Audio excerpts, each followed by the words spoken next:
Last week was our first playoff game, and my plaque psoriasis was so itchy under all my gear. Sometimes just thinking about scratching could take me out of the moment. And then my doctor told me I could get clearer skin with a pill called Otezla.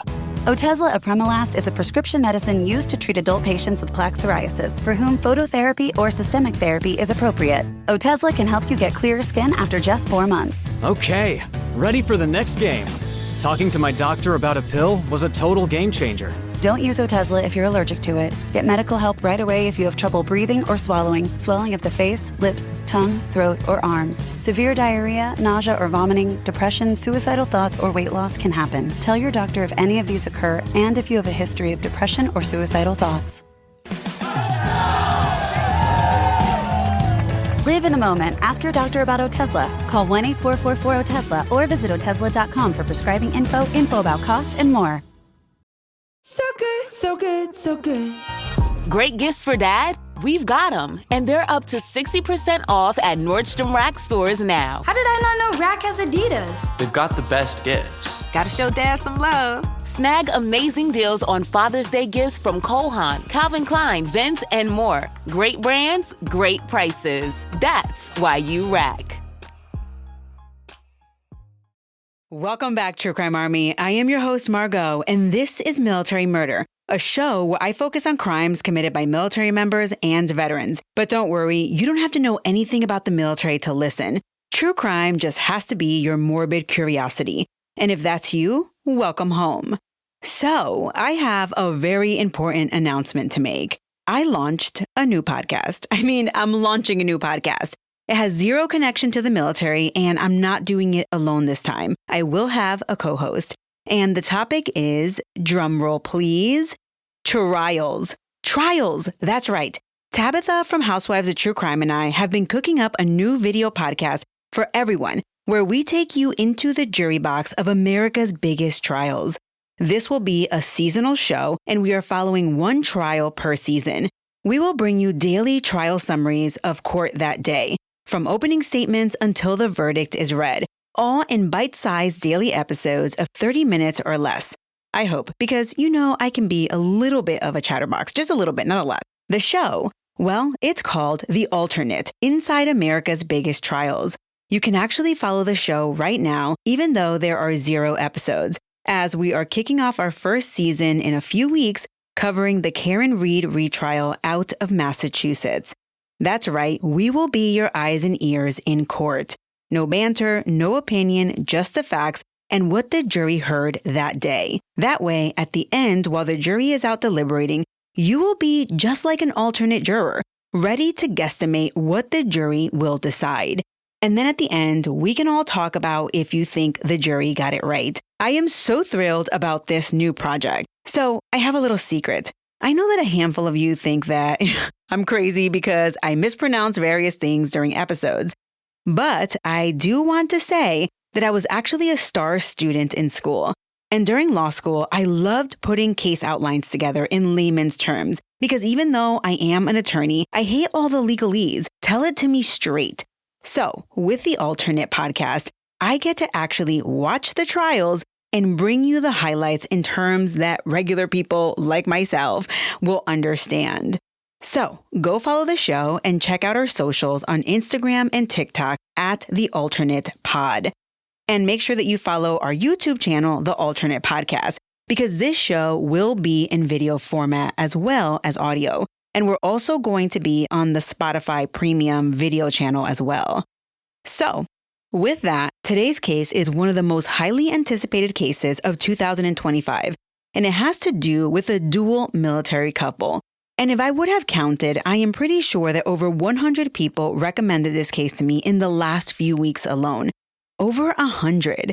So here we are. But fair warning, you are likely to get extremely, extremely pissed at the end of this episode. Because when I tell you that I have never been jolted awake by a case until this one. It took me several days to gather the information for this episode. And I remember after the first day of research, I woke up at night weeping for the victim in this case. And I think that you will all understand why when you hear it. As the trial for this case just got underway, I will be telling you this story kind of from a trial court perspective. With that, join me today as I tell you the story of the tragic death of Master Sergeant Ashley Henning. Now, let's dig in. Military murder is an independent project and is not endorsed by the Department of Defense or any military component. The views expressed are those of the host. The content of this podcast is not meant to be legal or medical advice. Warning, this episode contains graphic details of murder and is not suitable for young listeners. Listener discretion is advised.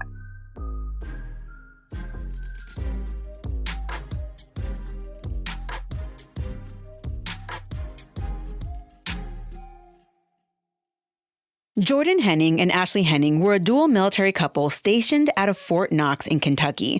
Jordan Henning, 33, was a U.S. Army Staff Sergeant assigned to Fort Knox's 1st Army Division East. Ashley Henning, 37, was a Sergeant First Class serving with the Army's Human Resource Command, also based out of Fort Knox. Ashley was a seasoned soldier who had joined the Army in 2005, and she had served several overseas tours, including deployments to Iraq, Afghanistan, and Kuwait. She was highly decorated, earning several commendations during her career. After her death, I will note that the Army posthumously promoted her to the rank of Master Sergeant in honor of her service. The pair met through their military service, both being active duty soldiers, and eventually they got married. I believe it was in 2016. Once they got married, they worked on building their blended family together. Ashley was the mother of 3 children, ages 15, 12, and 9 at the time, and they all lived with the couple in their home in Rhineyville, Kentucky. Friends described Ashley as a loving mother and respected soldier, and Jordan as a career NCO with an outstanding service record according to his defense counsel. By mid-2023, the Hennings had settled into the Hardin County community near Fort Knox. They were balancing the demands of Army life and family.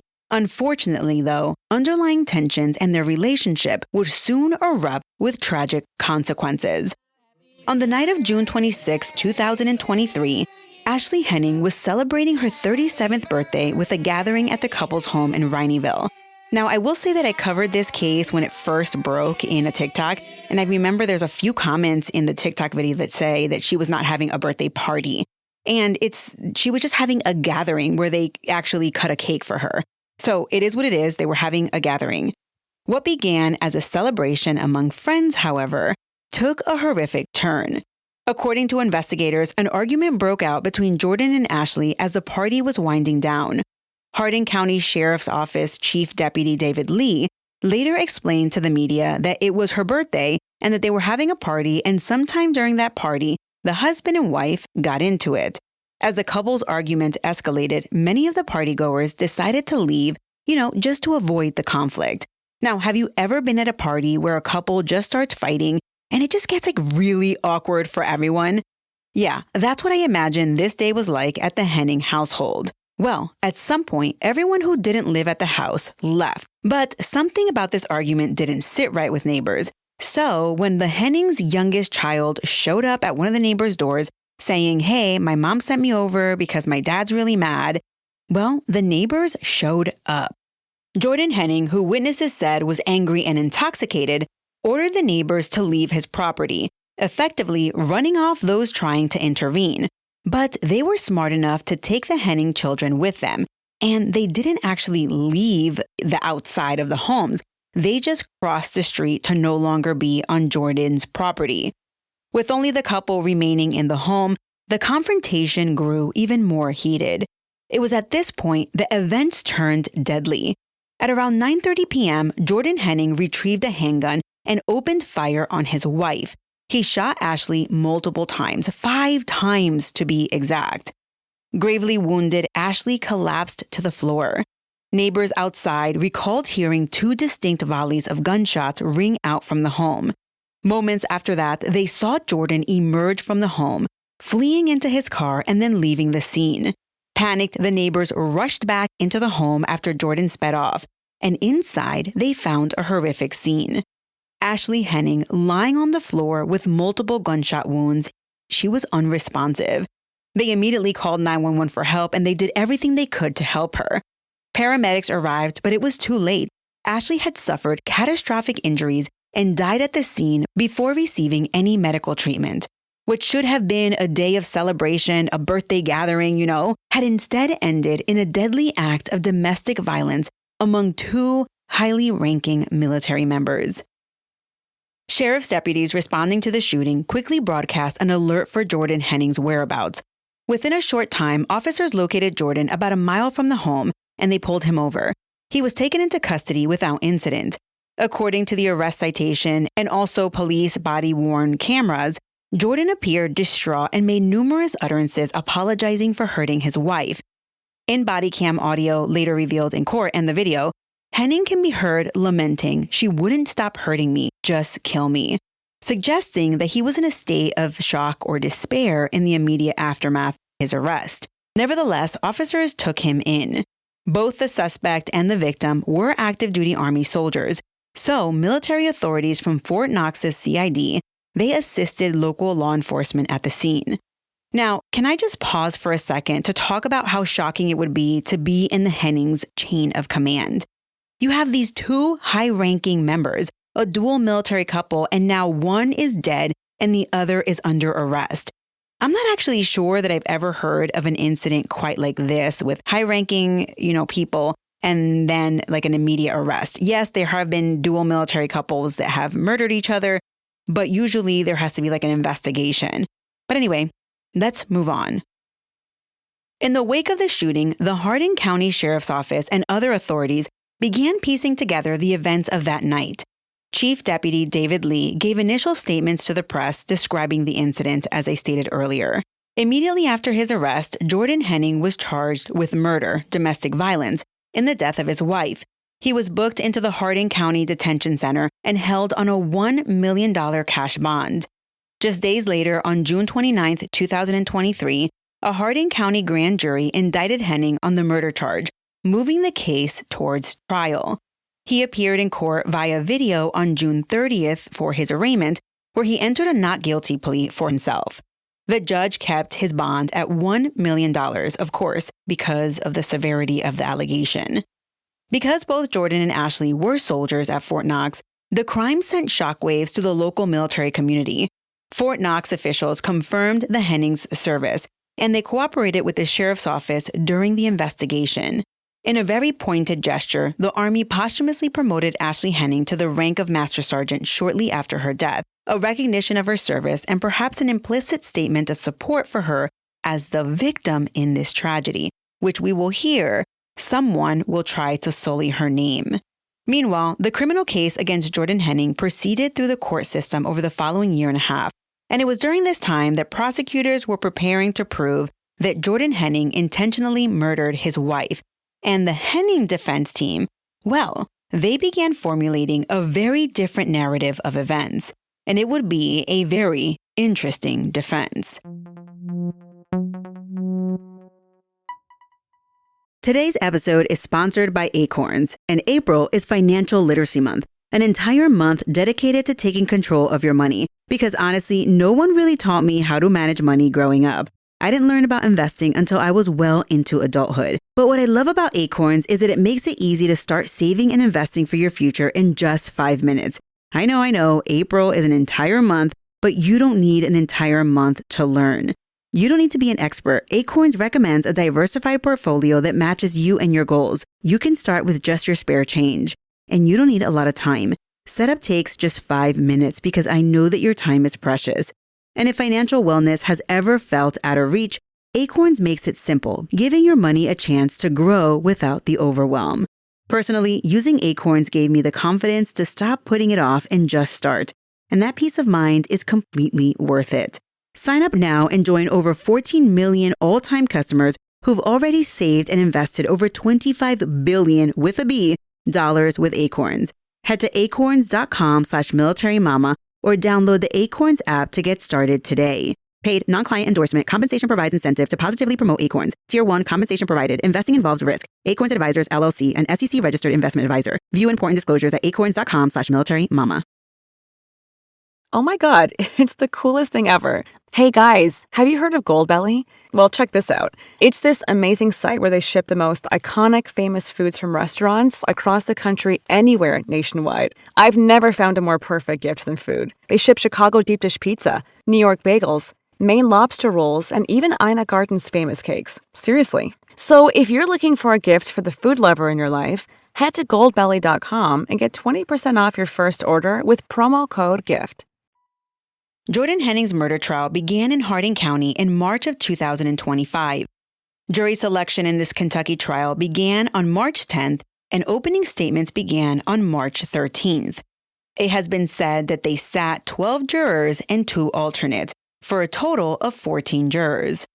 During opening statements, the prosecutor, Eric Carr, warned jurors that they would be forced to watch graphic video of this murder caught on the family's surveillance system. The Hennings had indoor surveillance cameras that caught the murder on video.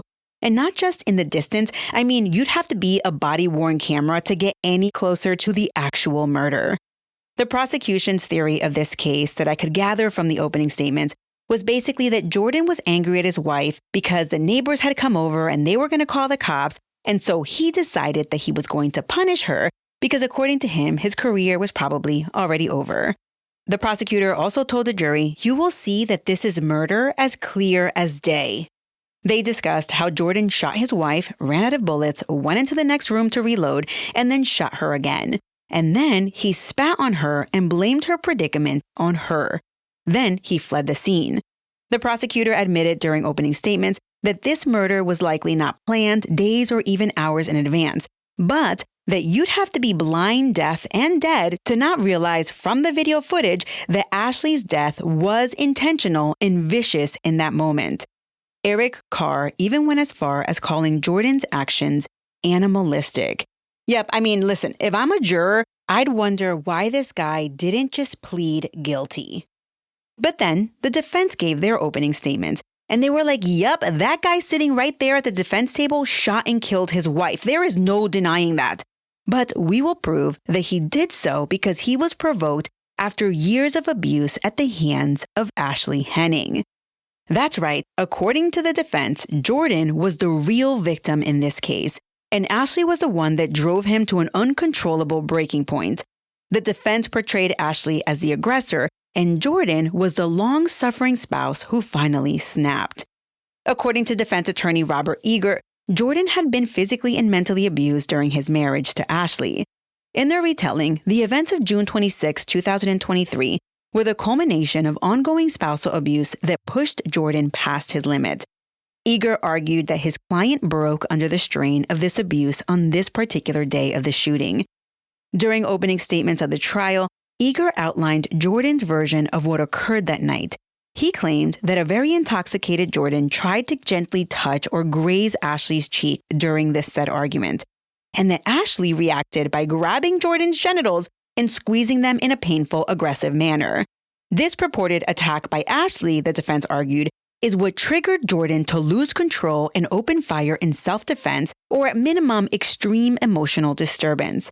Essentially, they painted the shooting not as a premeditated act of murder, but as an overreaction by an abuse victim who felt cornered and exploded in violence. The defense strategy was clear. If he could not avoid responsibility for the shooting, they would attempt to reduce the degree of culpability. They sought to convince the jury that Jordan Henning did not commit cold-blooded murder, but rather something closer to manslaughter brought on by provocation and trauma. Quote, "He's not a murderer, he's not a criminal," Eager told the jury, insisting that Jordan was a good soldier and a person who simply broke under pressure. The aim was to have jurors empathize with Jordan's state of mind and possibly convict him on a lesser charge, or at least be more lenient in sentencing, And of course, this was all due to the mitigating factors that they were going to present, like alleged abuse. As part of this narrative, Henning's team emphasized his positive traits and his military career. They highlighted that he was an outstanding soldier with a solid military record. There were hints that Jordan may have suffered from service-related stress or mental health issues. Eager mentioned nothing specific like PTSD, but the insinuation was there that Jordan's experiences in the Army and at home had taken a psychological toll.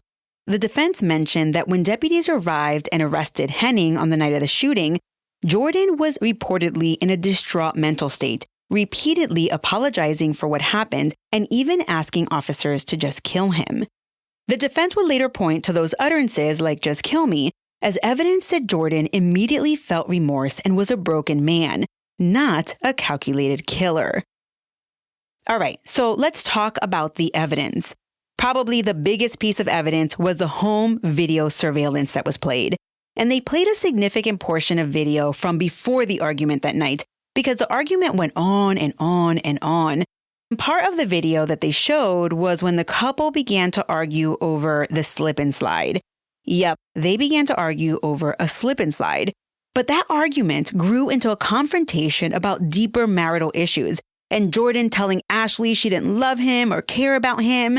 But the part that the jurors were likely most interested in watching, they wanted to probably see if they could decipher the actions of a calculated killer versus that of a broken man defending himself. And of course, that all came towards the end of the video. In the video, you can see Ashley sitting on a dining room table. Jordan points the gun at her, and we'll learn why he actually had the gun on him to begin with a little bit later. But he points the gun at Ashley. Ashley tells Jordan to be a man and put the gun down. Jordan then continues screaming, and that's when he unloads, shooting Ashley several times. Ashley falls to the floor and tries to crawl away in an attempt to seek cover. Jordan briefly leaves the frame, but then returns. He then stands over Ashley's body while she's moaning from pain, but I'll talk more about that in a little bit. He stands over her body and he fires a kill shot.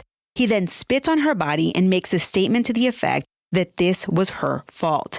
Now, break. If I'm a juror watching this, there is nothing in this video that screams self-defense, abuse victim, etc. Ashley was unarmed and helpless, and you never even see her put her hands on him. Of course, this case went beyond the video, right? The jury was probably thinking, okay, what happened before? Did the Hennings often argue like this? What the hell happened on this particular night?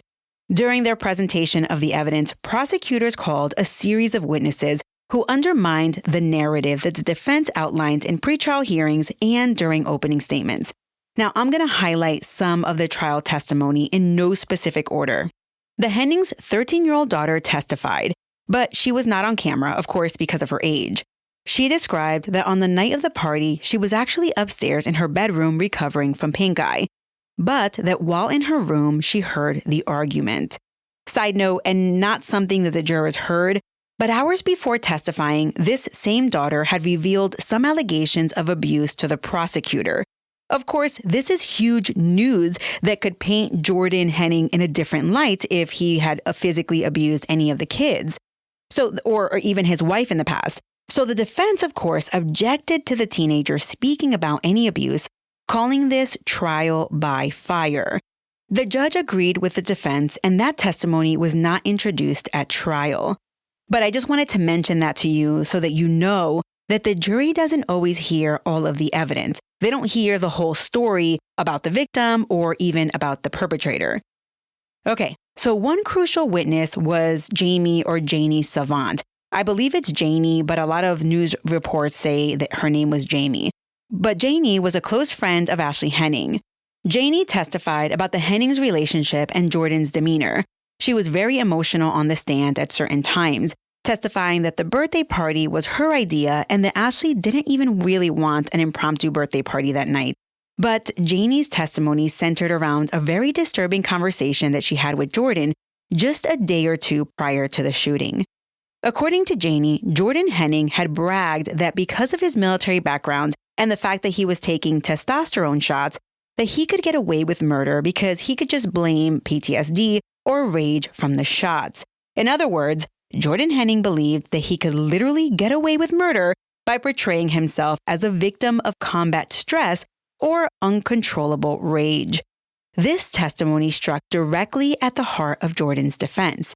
Janie basically said that Jordan had preemptively outlined the very excuse going into a rage due to PTSD or whatever that he was now using in court, and he did so just a day or two before the actual murder.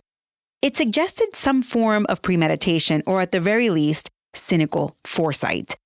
Janie's testimony painted Jordan as someone who had contemplated killing and blaming it on factors like PTSD, which probably made the jury view his claims of being abused or snapping with a little bit of skepticism. Emotions ran high in the courtroom during much of everyone's testimony. But at one point, Janie Savant became visibly frustrated under cross-examination by the defense. When Jordan's attorney pressed her about details, seemingly trying to cast doubt or suggest that, she didn't really know anything about the Hennings' private life, Janie fired back, quote, "I've seen what those children went through, unlike you, unlike Jordan," end quote. The judge had to restore order after that, but Janie's outburst likely left an impression on the jury. Janie's husband, Brandon, also testified. He basically corroborated his wife's testimony, but also added that Jordan had shared some of his marital problems with him. Specifically, that Jordan had complained that Ashley didn't want to have sex with him. Both the Savants testified that they had never heard about allegations prior to this tragedy, and that when they left the party that night, they weren't worried at all. Another revealing piece of testimony came from a fellow soldier and acquaintance and neighbor of Jordan's. His nickname is Jimmy. Jimmy told the court that Jordan Henning maintained what he called a top 10 list. It was a list of people that he would need to befriend if there was some sort of apocalypse and the world was coming to an end. Shockingly, Jimmy said that Jordan mentioned, quote, his family would be fine until they were a hindrance, end quote. This, of course, implied that Jordan viewed even his own family as potential obstacles that he might need to eliminate if they stood in his way.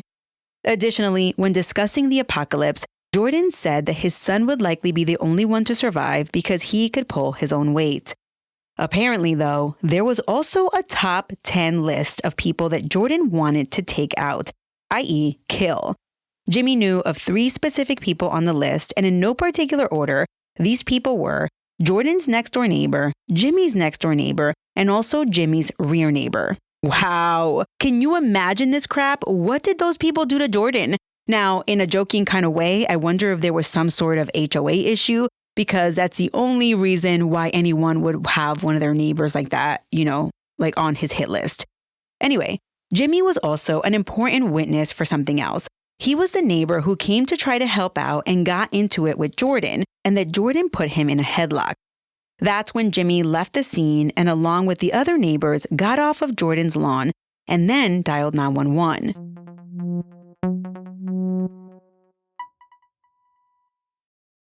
This episode is brought to you by Netflix. 3 couples, 4 vacations, a lot to unpack. Watch The 4 Seasons, a new series starring comedy favorites Tina Fey, Steve Carell, Will Forte, Coleman Domingo, and more in a hilarious and heartfelt love letter to long-term relationships. Based on the original Alan Alda film. Watch The 4 Seasons, streaming now only on Netflix. Ladies, you'll end up shopping for your guy's deodorant, right? So try Degree's Original Cool Rush. You see, last year, Degree changed the formula, and men were mad. One guy even started a petition. So Degree admitted they messed up and brought the Original Cool Rush scent back. It's clean, crisp, and actually smells like someone you want to cuddle. And it's in Walmart, Target, and other stores now for under $4. So toss one in your cart and find out why it's the best-selling men's antiperspirant for the last decade. Degree Cool Rush is back, and it smells like victory. Now, I want to go back to this kill list. The prosecution used the fact that Jordan had a kill list to basically rebut the idea that Jordan was afraid of Ashley. Instead, it suggested that he harbored dangerous, domineering attitudes. If true, the top 10 kill list demonstrated Jordan's capacity for violence instead of peacefulness, and it undercut any portrayal of him as passive and maybe being a battered spouse. Okay, so the neighbors who were present on the night of the shooting also gave important testimony, other neighbors besides Jimmy.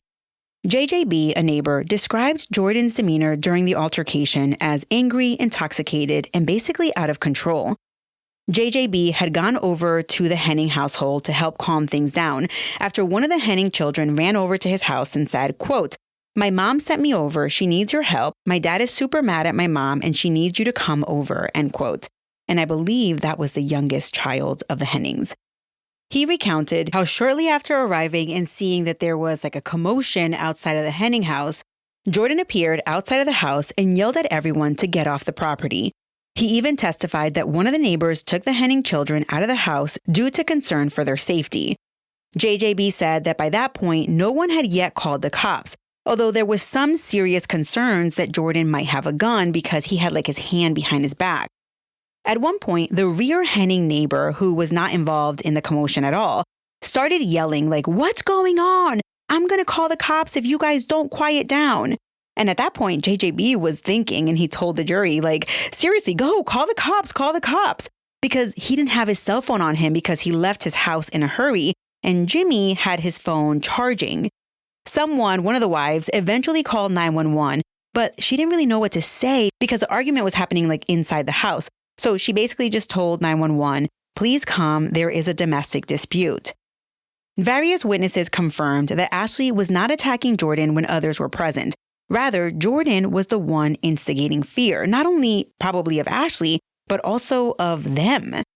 JJB and others then heard the gunshots moments later. Their testimony corroborated the sequence of events leading up to the shooting and confirmed that Ashley had been trying to de-escalate or at least was not the aggressor. In fact, multiple witnesses for the prosecution characterized Jordan Henning as the aggressor that night. He was enraged and drunk, all the while Ashley was described as the one in danger, not a threat. When the prosecution rested their case, it was almost, to me, it seemed like a guaranteed slam dunk. But because of how the defense set up the opening, everyone knew that Jordan Henning would have to testify.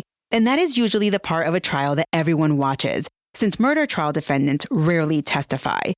But before Jordan would take the stand, the defense called 4 witnesses. These witnesses were there to set up the good old boy evidence. 2 witnesses were retired Army sergeants who basically said Jordan was the best thing since sliced bread. Amazing soldier. These witnesses also set up Jordan's reputation for honesty and peacefulness. One retired command sergeant even testified that one time he was with Jordan when Ashley called him, and that Jordan put the phone on speaker and that Ashley was very upset about something, and that he heard her say, quote, "I am going to destroy all of your things, including your motorcycle," end quote. Now wait a damn minute. Can you imagine if every husband or wife shot and killed their spouse upon a threat like that? And by the way, when Ashley called real upset, she wasn't just real upset about nothing. She was simultaneously confronting Jordan about cheating. Well, after these witnesses, Jordan Henning took the stand, which is a risky move, but it was a necessary one to establish his defense. He basically sat up there looking like a sad, wet puppy. A handsome one, though, I might add, not because I want to add that because, whatever, but because I do think that someone's looks does or at least can play a role in the jury's mind. Anyway, Jordan told the jury in his own words that Ashley had a history of abusing him. He said that shortly after their marriage in 2016, Ashley began physically abusing him, that she would hit him and belittle him, and that during sex, she would occasionally grab him by the testicles against his protest. And that last part, well, on the night of the shooting, Jordan testified that Ashley attacked him physically, grabbing his balls and twisting them, which made him fear for his life. Now, wait a damn minute. Is he serious right now? Even if she did this, let's assume she did this. How did he fear for his life? Even if she cut off his penis and his balls, he would still survive. I mean, is it considered a limb? I'm so confused. Anyway, I know that people are going to go crazy in the comment section, or at least the men will, but I will move on. So, Jordan said he feared for his life. After this, apparently one of the kids went to get a neighbor to seek help for the parents that were arguing. Jordan said that the couple's argument escalated when the neighbor, Jimmy, intervened. Jordan claimed that Jimmy threatened to go get his gun. Jordan said that this was what prompted him to go grab his own gun because he feared that Jimmy would return. Yep, that's why he apparently had the gun in the first place. There were tears and sad puppy eyes and poor me type testimony. In addition to this, on the stand, Jordan expressed deep remorse for his actions, stating, "I destroyed lives that day." Yes, you did. He described experiencing a chaotic fog of rage during the incident, and he claimed that he didn't remember the specifics of the shooting. He also mentioned that he didn't even recognize the person he saw on that surveillance video, indicating that he had never, ever in his life exhibited such behavior. Well, under cross-examination, the prosecution pressed Jordan on the inconsistencies between his story and the hard evidence. They questioned why, if he truly feared Ashley and acted in self-defense, he continued to shoot her multiple times after she was already wounded on the floor. They also confronted him with the fact that Ashley was unarmed and that, in fact, he never had any visible wounds or records of abuse in the past.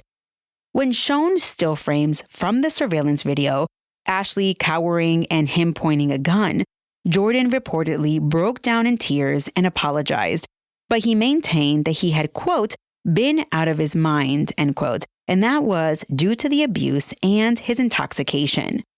The prosecution also asked Jordan why he didn't report the physical abuse that he was claiming to the Army, and he replied that he didn't want to lose his military career and that the fact that she outranked him was part of why he didn't, report her.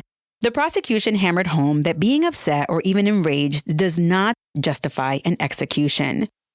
After Jordan stepped off the witness stand, the defense called Dr. Justin Anderson, an Army National Guard psychologist. Dr. Anderson testified that Jordan experienced an extreme emotional disturbance likely precipitated by multiple factors. First, his fight with Ashley. Second, their ongoing marital strife. Third, the altercation with Jimmy. Fourth, his alcohol consumption. And fifth, possibly the testosterone that he was taking. Dr. Anderson stated that this combination of factors precluded Jordan from exercising sound judgment and that it affected his actions. However, Dr. Anderson clarified that Jordan understood the wrongfulness of his actions, meaning that he was not insane nor suffering from mental illness. The psychologist then suggested that Jordan's military training may have influenced his behavior, specifically his instinct to make sure an enemy who was down stayed down. The defense also called another one of Jordan's friends and a former squad leader who basically testified that Jordan had confided in him about their relationship issues. This witness said that it was his impression that the Hennings' marriage was toxic. No kidding. Once the defense rested, the prosecution called two rebuttal witnesses. One was a medical examiner who testified about Ashley's cause of death, which happened to be multiple gunshot wounds to the torso that entered both from the front and from the back. And the prosecution also called their court-appointed forensic psych. This court-appointed psych testified that he had evaluated Jordan for competency to stand trial. And of course, he found that he was competent. He testified that he did not find evidence to support this extreme emotional disturbance defense under a legal standard. This psychologist noted the absence of non-speculative or concrete triggering events as required under the legal definition. However, he repeatedly emphasized that because extreme emotional disturbance is a legal term and not a psychological construct, that it would ultimately be up to the jury to decide if they found evidence supporting this defense. ChatGPT Plus is free for college students through May. Here's the thing. You've got a lot to do between now and then. Studying for finals, writing papers, trying to keep your life on track. And ChatGPT can help with all of it. It can quiz you for your econ exam, make a study guide from your French notes, plan out your meals and study breaks. It can get really specific on how you like to learn. It can even help you come up with ways to stop procrastinating. So from now until summer break, take advantage of all the ways ChatGPT can make your life easier. Restrictions apply. The prosecution also recalled JJB, one of Jordan's neighbors. JJB testified that he did not see Jimmy return to the Henning home that night with a gun. Okay, now let's talk about closing arguments. And I'm not going to harp on this because we kind of already know. The prosecution basically asked the jury to return a verdict of guilty of murder. They set up their final motive. They believed that Jordan grabbed his gun when he realized that police might be on their way after this altercation with fellow soldier Jimmy, and that was why he shot Ashley. It was basically out of spite. He knew his career was over, so he ended his wife's life. The defense, on the other hand, they argued that Jordan did not act with premeditation, and with that, they asked the jury to find him guilty of something less than murder. With that, the jury retired to deliberate. I haven't found concrete evidence, but I heard a reporting where the jury did come back and request to see that video footage of the home surveillance video, and they asked for it, I believe, several different times. But they only deliberated for 4 hours. And when they returned their verdict, I think everyone kind of held their breath. That happens all the time. And I think in this case, it was partly because it seemed like a common sense type case. This was murder. It was caught on video. But listen, when the judge read the verdict, I literally froze. Okay, I'm going to play the audio for you right here so that you can hear what the jury's verdict Ladies was. and gentlemen, foreperson of the grand jury has the jury has the jury reached a verdict? Yes, sir. All right. If you'll hand that verdict to my bailiff. And before I read the verdict, is this verdict unanimous for all 12 jurors? Yes, sir. All right. I'll ask the defendant and his counsel to please rise. I want to caution everyone again, there will be no outburst. It's inappropriate for any parties, counsel, anyone else in the courtroom to react in any way to the verdict. So I'm looking back on page 11. We, the jury, find the defendant guilty of first-degree manslaughter under instruction number 6, signed by the foreperson. Again, let me ask you, foreperson, did I read that correctly, and is that all 12 jurors agree with that verdict? All right. All right. Jordan Henning was acquitted of murder, basically, and instead, the jury bought his side of the story. They convicted him of first-degree manslaughter. Jordan Henning sat at the defense table with a stupid look on his face, likely realizing that he just got away with murder. Meanwhile, Ashley's family, friends, and supporters were absolutely deflated. And I don't often say anything about race, anything, but I will in this case. If Ashley Henning had been white, Jordan Henning would have been convicted of murder. Oh yeah, if you're listening to this and not watching on YouTube, you didn't know that Ashley was black and that Jordan was white. I left that out because I don't think race has to do with anything. But in this case, I feel like it played a big role in the jury's verdict. Ashley Henning was a beautiful black woman, and Jordan Henning was a pretty good-looking white man. If the races, in my humble opinion, if the races in this case had been swapped, or if both had been white, I think I'd be telling you a different story, or at minimum, a different verdict. But let me get off my soapbox, and I know some of you are going to be pissed off, and so I have a right to my opinion, and I gave it, so you can have a right to your opinion. But listen, I'm not the only one who believes this. Ashley Henning's friend, Holly, she gave a statement to Court TV, and I just want you to hear the audio. Here is Ashley's friend, Holly talking to Court TV. Tell me your reaction. Where were you when you heard the jury's decision, and what did you think, please? Yeah, I was in the courtroom sitting right by John. It was just the same as him. It was shock. I was devastated, disgusted. And I cannot help. I thought of this all night. I cannot help but think this is strictly on the prosecutor's shoulders. And also, I feel like this is because Ashley was black. And had the tables been turned and she killed her white husband, she would have been held accountable and done much more time than 20 years. And I just feel like this whole entire court system failed her. When they were doing jury selection, they had over 100 jurors show up for selection. They selected 14, with 2 being alternates. Out of all of that, there was only one beautiful black woman who was on that. Just yesterday, right before everything started, deliberations, they said they were going to randomly select 2 people to be let go. She was one of them. That black, beautiful black lady was one of them that got selected to be let go. And I cannot help but think there's just more to the story, and that a lot of it has to do with race, and I am furious. It's disgusting, and it's just something I feel like I'm never going to get over. Holly, thank you so much for sharing that, the makeup of the jury. Thank you for sharing that. Wow. So this was then an all-white deliberating jury. Am I correct then? Ma'am. If you're saying that one of the yes. folks who was chosen to be an alternate was the one, you noted, just stunning black woman who was on the jury hearing everything. Ooh. Who knows? So there were initially 14 jurors, 2 alternates. But at the end of the day, the only black woman who was, I guess you could even say, the only one who potentially could identify with the victim on this jury was removed. And, basically like you're excused. 2 of them were excused as alternates, and only 12 people went back there to deliberate. Now, listen, we don't know if the verdict would have been different. But, honestly, it does give me pause.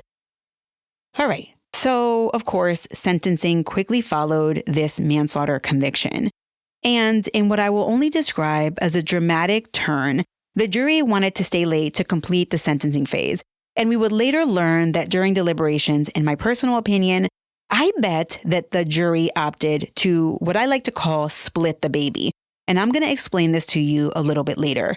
So let's get into sentencing. Of course, in sentencing, Ashley's family, friends, and supporters were still under the duress of learning that Jordan Henning had, no kidding, been acquitted of murder. So to say that the tensions in that courtroom were high, that's the understatement of the century. The sentencing phase included emotional impact statements from both families. Jordan Henning's 13-year-old daughter, she sobbed as she described the destructive impact of losing her adoptive mother, whom she called one of the greatest people I knew. Perhaps, though, the most dramatic courtroom statement during sentencing came when Ashley Henning's cousin, Marine Corps Chief Warrant Officer John Williams, addressed the court. He gave a statement talking about Ashley, and then in an emotional outburst, Williams appeared to direct his kind of like side comments to the jury, saying, "You're cowards, every single one of you," and lamenting the unspeakable tragedy of his cousin's death and the injustice that it represented to him as a service member of 22 years. Now, this comment quickly prompted a strong rebuke from Judge Ashlock, who urged Williams not to sully his name with further outbursts and threatened him with arrest. By the way, John was wearing his military uniform. Williams explains on the stand that Ashley had lost her enthusiasm for birthday parties after the death of their grandmother. He also mentioned that him and Ashley had been raised by their grandmother and that Ashley had shared celebrations or birthday celebrations with their grandmother, which is crazy because Williams says that he's Ashley's cousin, but really he's more like her brother. As Williams left the witness stand, he yelled at Jordan, "Look at me." And as he stormed out of the courtroom, he banged the doors behind him. Jordan's parents and sister also testified during the sentencing phase. Jordan's sister and mother offered tearful apologies to Ashley's family, saying that they missed her and loved her dearly. Prosecutor Eric Carr, visibly distressed and struggling for words at times, asked the jury for the maximum sentence of 20 years, and he basically said, "Give him 20 years, quote, in the interest of justice." So with all of that, the jury returned to deliberate for a sentence. And they didn't have to deliberate much because they returned within 10 minutes. The sentence? Well, the maximum, 20 years. Under Kentucky law, Jordan must complete 85% of his sentence before he is eligible for parole consideration. Now, earlier, this is what I meant when I said that the jury split the baby. If the jury really bought his story about him being the victim and him acting under duress and gave him manslaughter, why not give him a lighter sentence as well? I mean, if you believe the story, you have to believe the whole story. You know, as the kids nowadays say, the math ain't mathing when it comes to the jury verdict and then the sentence. Okay, as the proceedings concluded, Ashley's family and friends left the courtroom in visible distress, decrying what they considered a lenient verdict for the man who killed a wonderful mother and soldier. The manslaughter conviction, rather than murder, appeared to be a significant disappointment to Ashley's loved ones, and to myself, and to really anyone with a little bit of common sense. And I hate to say that because I never act like that on this show, but this particular case really stuck with me. Ashley's cousin John did an interview after the case was over, and he called Ashley Superwoman, Wonder Woman. He said she was an Army soldier, a wife, a mother, a volunteer at a soup kitchen. She had recently even graduated with a degree in human resource management. She drove the kids around to do all the things that moms do, you know, and he said that there was nothing Ashley couldn't conquer. I also learned in my research for this case that Ashley's oldest son is graduating this year, and that missing from that stand and from the cheering section for the son will be Ashley.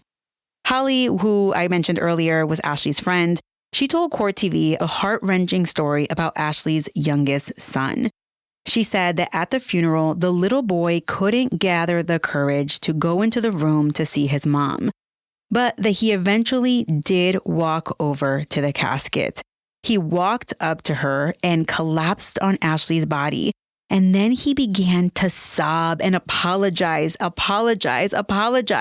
"I'm sorry, Mom. I'm sorry, Mom," as if it was his fault.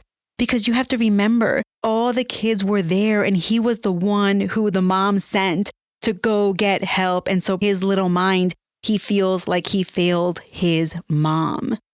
This entire case is so, so tragic. Ashley would have been, or likely was already at the time of her death, eligible for a full Army retirement today. She might have even gotten higher in rank.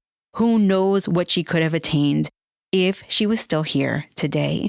My condolences go out to Ashley's family and friends who miss her dearly. All right, True Crime Army, I just want to say thank you so much for joining me for another episode of Military Murder. For everyone who has reached out to me about covering this case, I hope that I did this case some justice. All right, I know if you follow me on TikTok, when I did this story back in 2023, it was very short and it was like the first initial reporting. And there was lots of comments like, you got it wrong. The kids weren't there when it happened. And I understand that now, but you have to also understand that when I, kind of covered it back then, I was using the reports that were available. And I believe even at one point, the sheriff had mentioned that the kids were present or kind of were present. And, they were there the whole time. They were just not there for the actual murder. Anyway, that's neither here nor there. Like I said, I hope that I did Ashley justice by covering this case and how I covered it. All right, everyone, don't forget to check out my new show, The Alternate, Inside America's Biggest Trials, where Tabitha and I will be your eyes and ears in the courtroom. We will do it so that you don't have to sit in front of YouTube all day and watch every day's trial testimony. Shout out to everyone who has recently left a new review. I know you don't realize this, but reviews truly mean a lot to me. And they're really important for the algorithm. It really does help to boost the show's ratings. So if you haven't already, go over and rate the show 5 stars wherever you're listening. I appreciate you. Military Murder is a Mama Margot production. This episode's executive producers are Myrtle, Jen, and Falcon 13. The music was created by Ty-Ops. Until next time, remember, you never really know what someone is capable of, so remain vigilant always. You have a fabulous week, and I'll keep digging to bring you another military murder story next time.